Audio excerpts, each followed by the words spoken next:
ஓம் முருகா போற்றி போற்றி. என் அன்பு குழந்தையே, என் பிள்ளைக்கு நல்ல செய்தி தர உன் திருச்செந்தூர் முருகன் உன் வீடு தேடியே வந்து விட்டேன். என்னை வரவேற்பாயா தங்கமே? என்னை காக்க வைப்பாயா செல்வமே?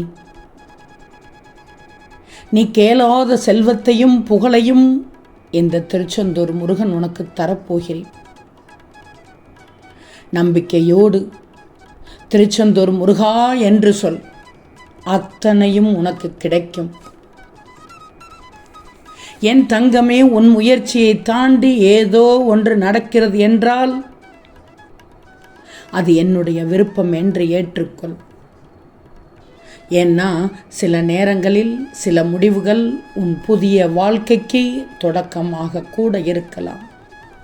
இன்னும் சற்று நேரத்தில் மிகப்பெரிய சந்தோஷம் உன் வீடு தேடி வரப்போகுது.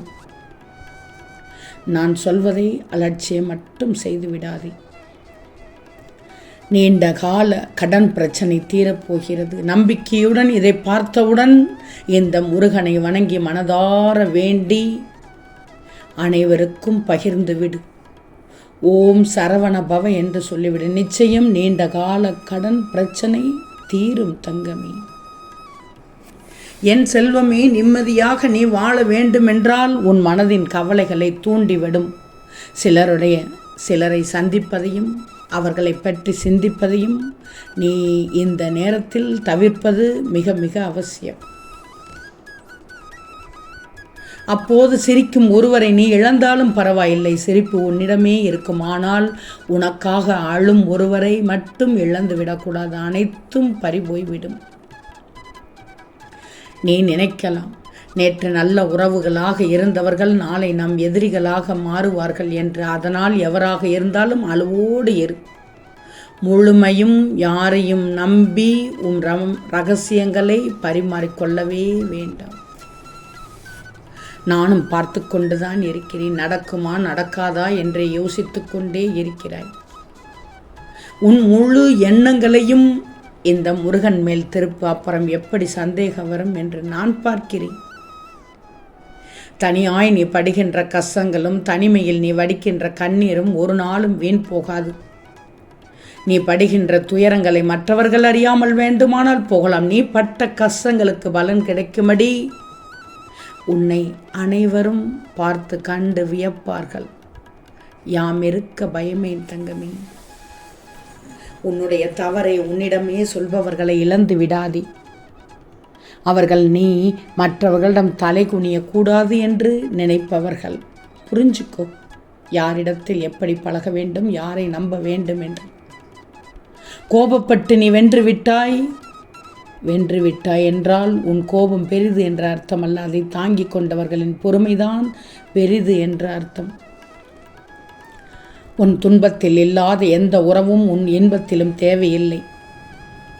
நம்பியவர்கள் கைவிட்ட நேரத்தில் உன்னோடு நின்றவர்களை உயிருள்ளவரை மறவாது. ஏன்னா அவர்கள்தான் உனக்கு உண்மையான உறவுகள்.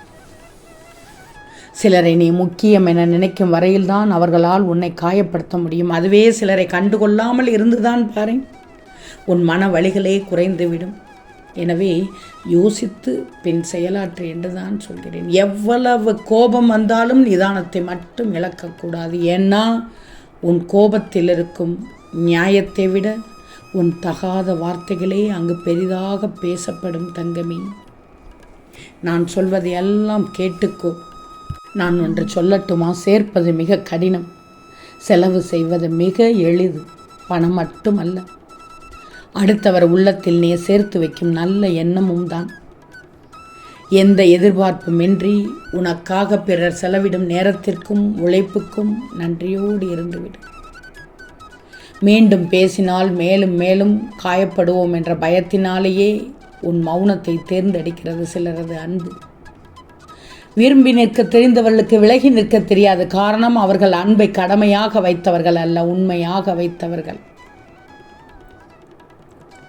நான் கூறுகிறேன், உன் முருகன் கூறுகிறேன் கேள். என் பிள்ளையாகிய உனக்கு பொறுமையும் நம்பிக்கையும் இந்த நேரத்தில் மிக மிக அவசியம்.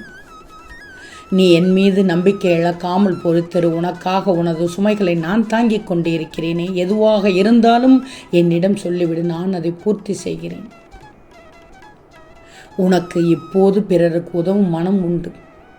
எப்போதும் ஓடி ஓடி உதவுகின்றாய். ஆனால் உனது கஷ்டங்களை பங்கு போட யாருமே முன்வரவில்லை. அப்படி இருந்தாலும் உனது எண்ணங்கள் மாறவில்லை. அங்குதான் நீ முருகனின் பிள்ளை நிற்கிறாய். ஏனென்றால் சகித்து வாழ்ந்து கொண்டிருக்கிறாய். அப்படிப்பட்ட சூழலில் வளர்ந்து கொண்டிருக்கிறாய், வாழ்ந்து கொண்டிருக்கிறாய். நிச்சயமாக சொல்கிறேன், உன் திருச்செந்தூர் முருகன் உன்னை போல் யாரும் இல்லை. கொடுத்து பழக்கம், வருந்தி பழக்கம் இல்லை என் பிள்ளைக்கு. உன்னுடைய கஷ்டமான துன்பத்தில் கூட அனைத்தையும் தாங்கிக் கொள்ள நினைக்கும் உன் மனம், நான் இருக்கிறேன் என்று தைரியமாக முன்னின்று பேச துடிக்கிறாய். அப்படி இருக்க இப்போது ஏன் கலங்குகிறாய்? நீ எவ்வளவோ விஷயத்தை கடந்து வந்து விட்டாய். நீ பார்க்காததா? வாழ்க்கையில் அனைத்தும் கிடைத்து அனுபவிக்க முடியாமல் அனைத்தையும் இழந்து மீண்டும் ஏறி வந்த பாதையை தேடி வந்திருக்கிறாய். இப்போது உன் முருகன் சொல்வது உண்மைதானே? உன் விடாமுயற்சியிலும் குறிக்கோளிலும் எந்த சூழ்நிலையிலும் கலங்காத நீ இப்போது மட்டுமல்ல, எப்போதும் கலங்காதே. உன் திருச்செந்தூர் முருகன் உன்னை பாதுகாத்துக் கொள்வேன்.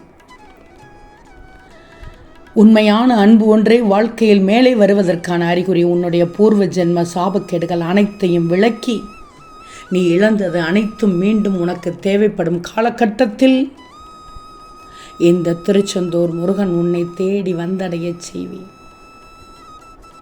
இப்போது நடக்கும் நிகழ்ச்சிகளை கண்டு சலித்து கொள்பவர்கள் தனக்கு ஒவ்வொரு வாய்ப்பிலும் உள்ள ஆபத்தை பார்க்கிறார்கள். ஆனால் சாதிக்க துடிப்பவர்களோ ஒவ்வொரு ஆபத்திலும் உள்ள வாய்ப்பினை பார்த்து கொண்டிருக்கிறார்கள். யோசிச்சுப்பார். கடற்பயணத்தில் அலைகளால் சில தொல்லைகள் ஏற்படும் போது எதிர்வரும் அலைகளுக்கு ஏற்றாற்போல் துடுப்பினை வேகமாக செலுத்தணும். உண்மைதானே? அப்போதுதானே அந்த கடலில் செல்லும் போது அந்த பயணம் மிகவும் சிறப்பானதாக இருக்கும்.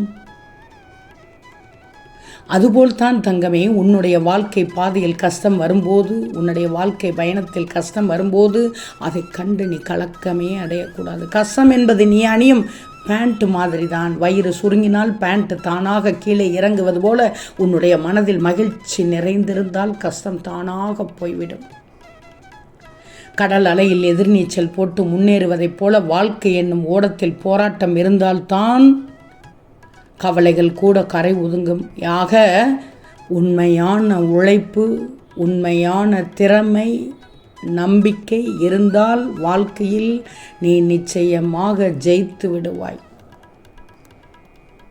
என் கண்மணியே, இன்று உனக்கான நாளாக விடிந்துள்ளது. என்னுடைய அறிவுரைகளை கேட்டாய். உன் மனம் தெளிவடையும். நீ என் பிள்ளை, திருச்செந்தூர் முருகனின் பிள்ளை.